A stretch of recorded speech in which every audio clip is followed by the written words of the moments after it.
아침이 되면 해가 밝아집니다. 그래서 아침은 소망이 있습니다. 특별히 아침이 되었을 때 사람들은 그날 이루어질 많은 것들을 이제 기대하게 됩니다. 그러나 반대의 경우 저녁을 맞이하기도 합니다. 저녁은 어두워지는 대로 많은 것을 할 수가 없게 되죠. 저녁이 되면 모든 것들이 멈추기도 합니다. 뿐만 아니라 저녁이 되면 그 어두움으로 인해서 두려워하기도 합니다. 오늘 제자들의 삶을 보면 예수님께서 갈릴리 호수 건너편으로 가자고 하셨을 때 저녁 때입니다. 그러니까 제자들에게 저녁이 온 거죠. 오늘 마가복음 4장 35절 보면 그날 저물 때에 제자들에게 이르시되 우리가 저편으로 건너가자 하시니, 제자들에게 저녁이 찾아왔다는 것, 어떻게 보면 제자들의 입장에서는 일상적으로 찾아오는 저녁이라고 생각을 했을 겁니다. 왜냐하면 저녁은 매일 오는 거잖아요. 아침이 지나고 저녁이 오고 또 아침이 지나고 저녁이 옵니다. 제자들에게 있어서 날이 저무는 그것에 대해서 오늘 특별한 무엇이라고 생각하지는 않았을 겁니다. 그러나 이날 저녁에 제자들에게 이 시간은 굉장히 특별한 사건이 있는 그런 시간이 되는 거죠. 왜냐하면 예수님께서 저녁에 제자들을 이끌고 갈릴리 호수로 바다로 배 타고 가셨기 때문입니다. 예수님은 제자들에게 이 호수를 건너가자라고 말씀을 하셨습니다. 지금까지 예수님의 사역을 보면 주로 가버나움이라는 동네에서 사역을 하셨습니다. 그래서 마가복음 1장 21절에 보면 그들이 가버나움에 들어가니라 예수께서 곧 안식일에 회당에 들어가 가르치시매. 그리고 2장 1절에도 보면 수일 후에 예수께서 다시 가버나움에 들어가시니 집에 계시다는 소문이 들린지라. 그래서 가버나움에 계신 예수님께서 제자들에게 저편으로 건너가자고 하실 때 가버나움은 갈릴리 호수를 중심으로 보자면 거의 정 가운데쯤에 있습니다. 살짝 왼쪽에 비켜 있지만, 그래서 북쪽에서 남쪽으로 향하는 방향이 될 겁니다. 예수님께서 제자들에게 건너편으로 가시자고 하셨을 때 실제로 도착한 목적지를 보면 거라사인의 지방에 도착을 하십니다. 5장 1절을 보면, 그런데 이 거라사인의 지방은 갈릴리 호수를 중심으로 해서 가운데에서 오른쪽에 있는 동네입니다. 그러니 북쪽에 있는 가버나움에서 예수님께서 건너편으로 가자고 하셨을 때 그 방향은 북쪽에서 남동쪽을 향하는 그런 방향이 되는 거죠. 그쪽으로 이동을 하게 됐던 겁니다. 갈릴리 호수의 크기는 남북 방향으로는 대략 21km 정도가 되고 동서 방향으로는 12km 정도 되는 호수입니다. 그래서 둘레의 길이가 대략 53km 정도 되는 호수입니다. 그리고 해수면보다는 210m 아래에 있는 호수입니다. 그러다 보니까 갈릴리가 담수호임에도 불구하고 호수라고 불리기도 하지만 바다라고 불리는 경우가 적지 않았습니다. 그 이유는 굉장히 큰 호수이기 때문에 남북 방향으로 21km가 되니까 이쪽 끝에서 저쪽 끝이 보이지 않을 정도니 호수라고 하지 않고 바다라고도 했던 겁니다. 예수님께서 제자들에게 우리가 저편으로 건너가자라고 하셨다면 그 말씀에는 예수님께서 무엇인가 의도가 있으신 거죠. 뜻이 있으신 겁니다. 목적이 있으신 거죠. 예수님은 건너편에서 무엇인가 하실 것이고, 또한 예수님의 제자들과 함께 건너편으로 가는 그 과정에서도 무엇인가를 하실 것이라는 거예요. 먼저 예수님은 갈릴리 호수 건너편에서 귀신 들린 사람들을 고쳐주셨습니다. 예수님께서 이방인의 지역이기도 하지만 한 사람도 외면하지 아니하시고 그들을 찾아가셔서 고쳐주시는 그 사랑을 보여주신 겁니다. 그러니까 사랑을 보여주시려고 건너편으로 가시는 거예요. 그렇다면 배를 타고 가는 과정에서는 어떤 뜻을 가지셨기에 예수님께서 제자들에게 배 타고 가자고 하셨느냐 하는 겁니다. 그것은 오늘 우리가 말씀을 본 것처럼 풍랑을 만나는 겁니다. 제자들이 풍랑을 만나게 하신 것도 예수님이 뜻하신 바라는 이야기입니다. 예수님께서 배에서 말씀을 가르치고 계셨기 때문에 오늘 말씀 보면 배에 탄 그대로 건너편으로 가셨습니다. 예수님은 모든 걸 다 아시는 분이십니다. 그렇다면 예수님이 탄 배가 건너편으로 가는 중에 무슨 일을 만나게 될지도 아셨습니다. 곧 예수님이 탄 배가 큰 풍랑을 만나게 될 것도 아셨습니다. 그럼에도 불구하고 예수님은 제자들에게 배를 타고 건너편으로 가자고 하시는 거예요. 예수님이 건너편으로 가자고 하실 때 그 목적지인 거라사인의 지방은 해안을 따라서, 그러니까 호수 둘레길을 따라서 걸어가면 조금 가까울 수 있고, 둘레길이 아닌 그 큰 길, 보통 길로 난 길로 가게 되면 대략 한 18km 정도 떨어진 동네입니다. 걸어서 간다면 3시간에서 4시간 사이 정도면 갈 거리입니다. 물론 저녁이 되어서 조금 더 늦게 도착할 수도 있겠지만 배를 타고 건너는 것이 걸어가는 것보다 더 큰 유익이 있는 것 같지는 않습니다. 오히려 배를 타고 가는 것이 더 빨리 갈 수 있는 것도 아니고 더 안전하게 갈 수 있는 방법도 아니었습니다. 왜냐하면 갈릴리 호수를 어두운 밤에 이동한다는 것은 그것도 문제가 될 수 있는 거거든요. 그럼에도 불구하고 예수님께서는 걸어갈 수 있는 길이 충분히 있음에도 불구하고 배를 타고 건너가자고 하셨다는 거예요. 그리고 예수님께서 배 타고 건너갈 때 주님이 그 안에서 하실 일이 있으셨던 거죠. 예수님께서 하시고자 하셨던 일이 무엇일까요? 그것은 제자들의 믿음을 시험하는 일입니다. 왜냐하면 하나님은 시험하시는 분이세요. 여기서 시험한다는 것은 우리를 넘어뜨리고 무너지고 망하게 하시려고 시험하시는 것이 아니라 테스트를 하시는 거죠. 여러분, 풍랑을 만나는 그 시험을 통해서 믿음을 확인하고 시험을 통과한 후에 그 믿음이 더 견고하고 확고해질 수 있기 때문에 그렇습니다. 여러분, 믿음으로 믿음의 조상이라고 불렸던 아브라함도 하나님이 하신 그 시험을 통과한 후에야 그의 믿음이 인정을 받게 됩니다. 창세기 22장 1절에 보면 그 일 후에 하나님이 아브라함을 시험하시려고 그를 부르시되 아브라함아 하시니 그가 이르되 내가 여기 있나이다. 그리고 22장 12절에 사자가 이르되 그 아이에게 내 손을 대지 말라. 그에게 아무 일도 하지 말라. 내가 내 아들 내 독자까지도 내게 아끼지 아니하였으니 내가 이제야 내가 하나님을 경외하는 줄 아노라. 예수님은 이 갈릴리 호수를 건너갈 때 제자들의 믿음을 시험하셨던 겁니다. 그 시험이 큰 풍랑을 만나게 하는 시험입니다. 큰 풍랑이 일어날 때 예수님과 제자들이 탄 배에는 물이 가득하게 되었습니다. 그런데 놀라운 것은 그럼에도 불구하고 예수님은 그 배에서 주무시고 계셨다는 거예요. 제자들은 그 주무시고 계신 예수님을 깨우면서 우리가 죽게 되었다고 하면서 우리가 죽게 된 것을 돌보지 아니하시나이까라고 하면서 예수님을 원망했습니다. 그런데 이들의 원망은 정말 진심이었어요. 그렇다면 제자들은 어떻게 원망하고 있었던 걸까요? 제자들이 이렇게 이야기를 합니다. 우리가 죽게 된 것을 돌보지 아니하시나이까. 여기서 죽게 되었다라는 그 헬라어 단어를 찾아보면 완전히 망하게 되었다, 완전히 잘라버렸다 이런 의미거든요. 그러니까 나무가지를 완전히 잘라버리면 죽는 거잖아요. 그런 의미라는 거죠. 이 말은 망하게 되었다 이런 의미를 포함하고 있는데 제자들의 큰 풍랑을 만난 후에 예수님 앞에 이렇게 이야기한 겁니다. 예수님, 우리 망하게 됐어요. 큰일 났습니다. 우리 망하게 됐습니다. 원망하고 있었다는 게. 그러면 하나님이 출애굽한 이스라엘 백성들을 심판하시는 내용들이 잠깐 나오는데 민수기 17장 보면 그때 이스라엘 백성들이 하나님의 심판을 받는 그 상황 속에서 이렇게 고백합니다. 우리는 망하게 되었다. 민수기 17장 12절에 보면 이스라엘 자손이 모세에게 말하여 이르되 보소서 우리는 죽게 되었나이다. 망하게 되었나이다. 다 망하게 되었나이다. 하나님의 심판 앞에서 살아날 자가 누가 있겠습니까? 그러니까 우리 다 망하게 됐습니다.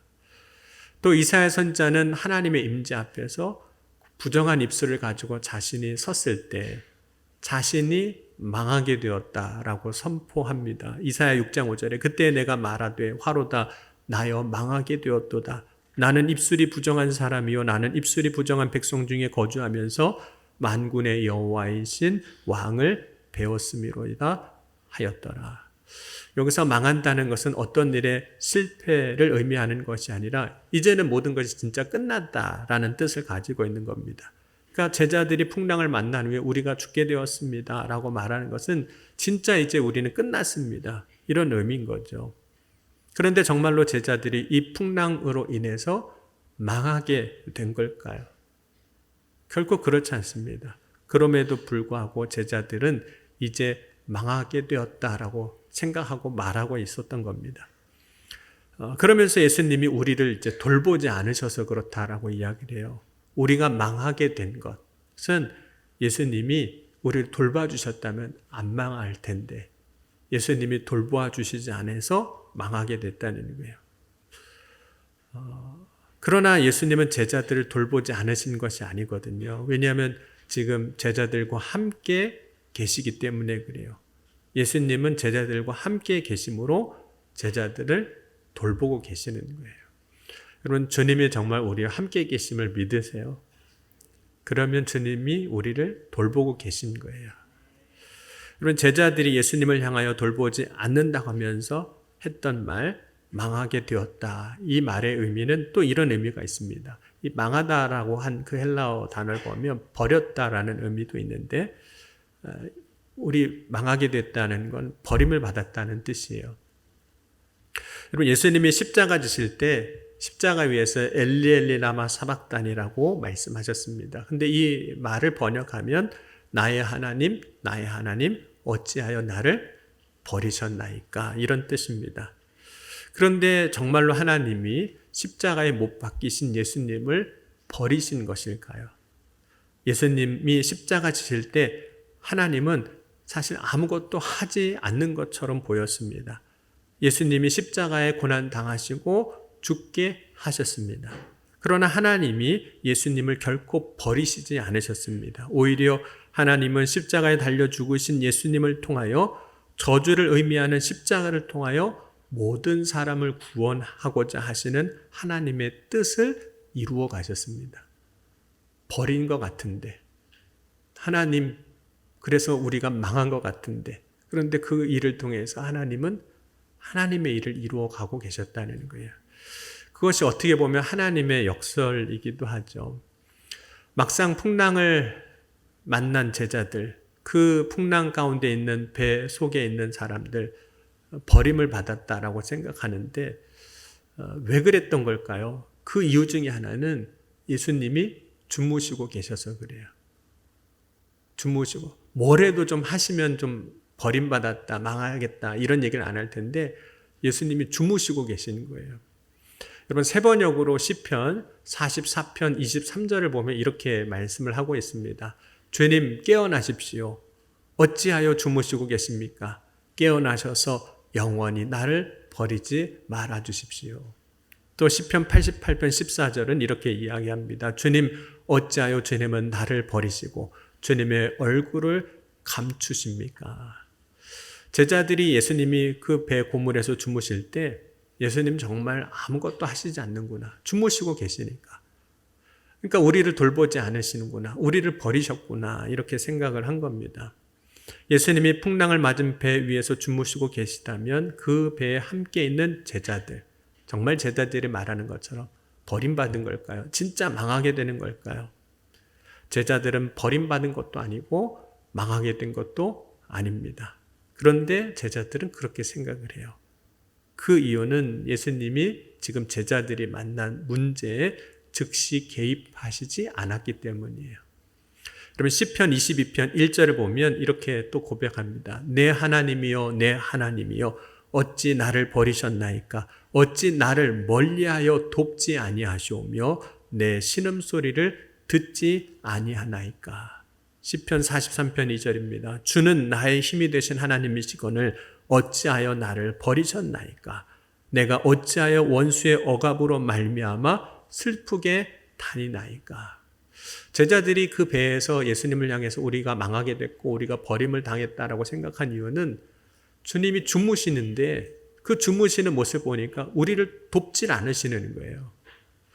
그 주무시는 주님을 보니까 우리가 지금 살려달라고 막 소리를 치는데 듣지 않으시는 것 같은 거예요.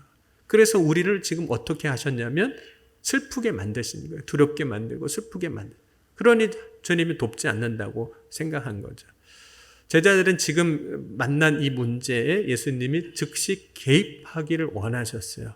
그러나 예수님은 개입하지 않고 그냥 좀 기다리셨어요. 왜냐하면 이 일이 제자들의 믿음을 시험하는 사건이 될 것이기 때문에 그렇습니다.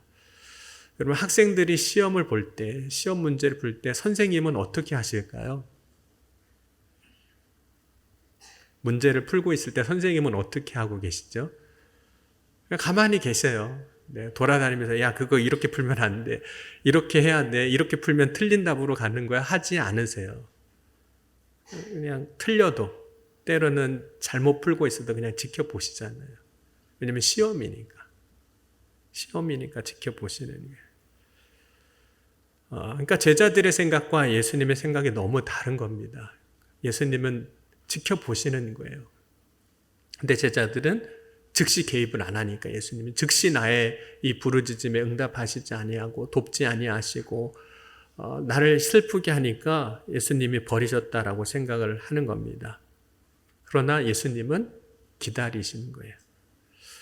이 부분은 마치 아브라함이 이삭을 번제로 드릴 때 그것도 믿음의 시험이었는데 마지막 순간까지 하나님이 개입하지 아니하시고 기다리셨던 것과도 같습니다. 하나님이 아브라함을 부르시고 또 이삭을 번제로 드리라고 말씀하셨을 때 아브라함이 믿음으로 순종해서 그 길을 이제 떠납니다. 그래서 3일 길을 지나서 이제 모리아산까지 갔는데 아브라함이 이제 하나님이 말씀하신 대로 이삭을 드리려고 제단을 쌓고 그 위에 나무를 벌려놓고 이삭을 결박하여 제단 나무 위에 올려놓고 그리고 아브라함이 자신의 손을 내밀어 칼을 잡아 그 아들을 잡으려고 할 때까지 하나님은 어떻게 하셨을까요? 아무것도 하시지 않으셨어요. 아무것도 하시지 않으셨어요. 그냥 기다리셨어요. 그리고 마지막 순간에 아브라함이 정말 칼을 들어서 이삭을 잡으려고 하는 그 순간에 하나님이 개입을 하시는 거예요. 왜냐하면 하나님이 아브라함을 불러 이삭을 번제로 드리려고 할 때 아브라함의 믿음을 보신 것이기 때문에 그래요. 마지막 순간까지 아브라함이 믿음으로 가는가 하는 것을 보기를 원하신 거죠. 여러분, 하나님이 보시기 원하셨던 것은 이런 것일 수도 있어요. 믿음의 일관성이라고도 이야기할 수 있는데 처음 믿음과 끝 믿음이 같은가 하는 거예요. 처음에 하나님이 이삭을 번제로 드리라고 말씀하실 때 아브라함이 믿음으로 했던 그 믿음과 끝에 가서 며칠 지나고 나서 그 믿음이 변했는가 변하지 않았는가를 보시는 거죠. 사실 아브라함이 모리아산까지 갈 때 3일 넘게 이제 아들과 함께 가지 않습니까? 얼마나 자기가 마음으로 결심했던 걸 바꾸고 싶겠어요. 이게 진짜 하나님이 말씀하신 게 맞나 싶기도 하고 내가 이렇게 하는 게 맞는 건가 싶기도 하고 내가 정말 하나님의 음성을 제대로 들은 건가 싶기도 하고 이거는 아닌 것 같은데 이런 생각도 들기도 할 거고 밤을 자려고 할 때마다 그런 수많은 생각들이 얼마나 매일 밤 일어났겠습니까?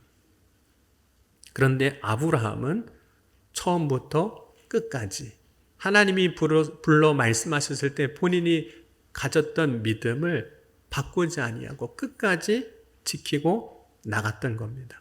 하나님은 그 믿음을 보신 거예요. 여러분, 제자들이 예수님을 깨울 때 예수님이 이제 일어나셨습니다. 그때 예수님은 바람을 꾸짖고 바다더러 잠잠하라, 고요하라 명령하셨습니다. 그러자 바람이 아주 잔잔해졌어요. 여러분, 예수님이 바람을 잔잔하게 하신 것은 제자들을 위한 것이죠. 그러므로 제자들이 말한 것처럼 망하는 일, 죽는 일은 일어나지 않았습니다. 제자들이 탄 배, 예수님과 함께 간 그 배는 목적지에 안전하게 도착했습니다. 그런데 예수님이 잠잠하라, 고요하라 하신 것은 단순히 큰 풍랑을 향해서만 말씀하신 것이 아니라 어떻게 보면 두려워하고 있는 제자들을 향해서도 말씀하신 것이기도 해요. 왜냐하면 잠잠하라, 고요하라 라는 이 말은 평안을 의미하거든요. 지금 두려워하고 있는 제자들에게, 그렇게 염려하고 걱정하고 있는 제자들에게 잠잠하라, 고요하라 말씀하시는 거예요. 예수님은 두려워하는 제자들에게도 평안을 선포하신 겁니다. 오늘 이 아침에 풍랑이 일듯이 우리의 마음에 두려움이 일어날 때 주님께서 잠잠하라, 고요하라 말씀하실 때 평안을 주신 것처럼 오늘 이 시간 주님이 주시는 평안으로 승리할 수 있기를 주의 이름으로 간절히 축원합니다. 여러분, 제자들이 처음 배를 타고 가버나움을 떠날 때 제자들은 예수님을 믿고 배 타고 간 거거든요. 예수님 믿고 간 거예요. 예수님을 믿지 않았다면 예수님이 타신 배 안 탔을 겁니다. 그렇다면 배에서 내릴 때까지 어떻게 해야 될까요? 믿고 탔으면, 처음 예수님 믿고 탔으면 그 배를 타고 갈 때에도 그 믿음을 가져야 하는 거죠. 그런데 풍랑 앞에서 그 믿음이 흔들렸던 겁니다. 여러분, 오늘 우리도 처음 믿을 때 가졌던 그 믿음 가지고 지금까지 신앙생활을 해왔지만 그 인생의 여정 가운데 풍랑과 같은 일들을 만날 때 우리가 해야 할 것은 처음 가졌던 믿음을 지키는 겁니다. 큰 풍랑이 얼마나 위협적이었겠습니까? 아마도 파도가 배를 삼킬 것 같았습니다. 배에 그래서 물이 가득했거든요, 실제로. 그럼에도 불구하고 예수님과 함께하는 여행이 가장 안전한 여행인 것을 믿고 오늘도 우리와 함께 하시는 주님과 함께 승리하는 저와 여러분이 될 수 있기를 주의 이름으로 간절히 축원합니다. 그럼 우리의 인생을 때로는 여행으로도 비교하는데 우리가 여행을 하다 보면 문제를 만날 때도 있거든요. 14년 전에 2010년도에 지방 목사님들 지방에서 터키와 그리스 성지순례를 다녀왔습니다. 근데 출발부터 문제가 있는 거예요. 여행사에서 사고를 낸 거예요. 출발하는 날 공항에 도착했는데 티켓 외에는 아무것도 준비된 게 없는 거예요. 그래서 어쨌든 출발은 해야 돼서 출발을 했습니다. 출발하면서 이 여행 망했구나. 갔다가 바로 돌아올 수도 있겠구나. 비행기는 어쨌든 탔으니까 갔지만 다시 그냥 돌아오겠구나. 이런 생각까지도 했어요. 근데 이스탄불에 도착하고 첫날부터 정말 문제가 생긴 거예요.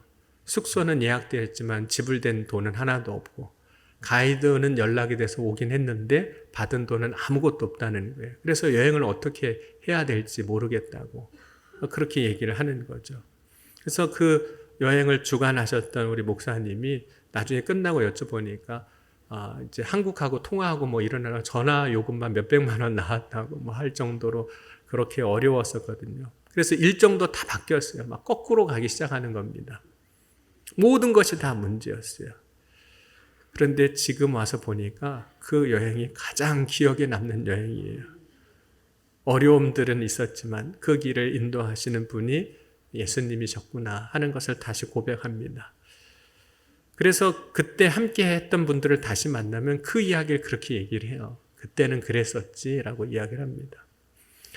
여러분, 예수님은 풍랑을 잔잔하게 하신 후에 제자들의 믿음 없는 것에 대해서 책망을 하세요. 오늘 4장 40절 보면 어찌하여 이렇게 무서워하느냐? 너희가 어찌 믿음이 없느냐? 그러면 제자들이 이제 예수님의 책망을 들었거든요. 들었을 때 어땠을까요? 주눅들고 그랬을까요? 오늘 말씀 보면 그들이 심히 두려워했다라고 말하고 있습니다. 제자들이 무엇을 두려워했다는 걸까요? 예수님이 너무 세게 꾸짖었어서 두려웠던 걸까요? 제자들이 두려운 것은 이 사건을 통해서 알게 된 것이 있기 때문입니다. 그것은 예수님이 누구신가 하는 거예요. 제자들은 이 사건을 통해서 그가 누구이기에 바람과 바다도 순종하는가라고 이야기합니다. 제자들은 예수님이 만왕의 왕 되시고 만왕의 주 되신 것을 이 일을 통해서 알게 된 거죠. 그래서 하나님 앞에 두려워하는 모습을 보였던 거예요. 처음에 제자들은 풍랑을 만나는 것에 대해서 죽게 됐습니다. 망하게 됐습니다라고 했지만 죽게 된 것도 망하게 된 것도 아니었습니다. 제자들에게 오히려 이 일이 주님을 더 깊이 알게 되는 은혜의 기회가 되었습니다. 뿐만 아니라 이 사건이 없었다면 예수님이 행하여 주시는 기적도 경험하지 못했을 겁니다. 그러니까 풍랑을 만난 배에 있었던 사람들은 하나님의 역사를 경험하기도 한 거죠. 만약 배를 타지 아니하고 가버나움에서 거라사인의 지방으로 걸어갔다면 어떻게 되었을까요? 물론 풍랑은 만나지 않았을 겁니다. 그러나 예수님께서 풍랑을 잔잔하게 하신 일은 경험하지 못했을 겁니다. 예수님과 제자들이 탄 배는 큰 배가 아니었습니다. 그렇기 때문에 예수님과 함께 배에 탄 사람들이 많지 않았습니다. 물론 다른 배들도 있었습니다. 그렇다 하더라도 작은 배이기 때문에 그 배에 많은 사람이 탈 수 없었습니다. 예수님은 예수님과 함께 배 타고 가는 사람들을 죽게 하려고 혹은 망하게 하려고 그 배에 함께 타게 하셨던 것이 아닙니다. 예수님은 그들에게 놀라운 은혜를 경험하게 하신 거죠. 예수님은 결코 망하게 하려고 인도하시지 않습니다. 망하게 하려고 우리를 이끄시지 않습니다. 예수님이 우리를 이끌어 주시고 인도하시는 이유는 생명을 주시기 위해서 인도하시는 거거든요. 요한복음에 예수님께서 나는 선한 목자라고 말씀하시면서 오늘 이렇게도 말씀을 하셨습니다. 요한복음 10장 10절은 함께 같이 읽어보도록 하겠습니다. 도둑이 오는 것은 도둑질하고 죽이고 멸망시키려는 것뿐이요 내가 온 것은 양으로 생명을 얻게 하고 더 풍성히 얻게 하려는 것이라. 오늘 저와 여러분이 가져야 할 믿음은 주님과 함께하는 여행, 예수님을 더 깊이 알게 하는 여행, 주님과 함께하는 여행 가장 안전한 여행임을 믿음으로 고백할 수 있기를 주의 이름으로 간절히 축원합니다. 그러면 이제 제자들이 예수님과 함께 갈 때 풍랑을 만나도 두려워할 것이 없습니다. 왜냐하면 이미 풍랑을 어떻게 하실지 알기 때문입니다. 풍랑을 만난 경험, 그리고 예수님이 풍랑을 잔잔하게 하신 사건을 통해서 제자들의 믿음은 더 성장합니다. 마찬가지로 우리가 예수님과 함께 할 때 망하게 되는 일은 없을 겁니다. 뿐만 아니라 이 일을 통해서 오히려 우리의 믿음을 성장하게 하실 겁니다. 풍랑을 만났을 때 제자들은 죽게 되었다고 망하게 되었다고 했지만 오히려 그 일이 제자들을 세우는 흥하게 하는 사건이 된 겁니다. 여러분 나와 함께 하시는 예수님을 믿으십니까? 그렇다면 나는 결코 망하게 되지 않을 것입니다. 왜냐하면 함께 하신 주님이 나를 위하여 일하실 것이기 때문입니다. 나를 위하여 역사해 주실 거기 때문에 그러면 이 믿음을 가지고 믿음 없는 자가 되지 말고 믿는 자가 되어질 수 있기를 주의 이름으로 간절히 축원합니다. 오늘 주신 말씀 붙잡고 우리 함께 기도하겠습니다. 주님 오늘 이 시간 나와 함께 하시는 주님을 믿습니다. 그 주님이 우리의 인생에 우리의 삶에 놀라운 은혜를 허락하여 주실 줄 믿습니다. 이 시간 풍랑 앞에서 두려워하는 자가 되지 않게 하시고 풍랑도 잔잔하게 하시는 주님 앞에서 평안함을 누리게 하여 주옵소서. 그 믿음을 가지고 오늘도 이기는 승리의 삶을 살게 하여 주옵소서. 이 시간 함께 목소리 내어 소리 내어 기도하시겠습니다. 지금도 살아계시고 역사하신 하나님 아버지 감사합니다. 오늘도 주님 앞에 나아갑니다. 나와 함께 하시는 주님을 믿습니다.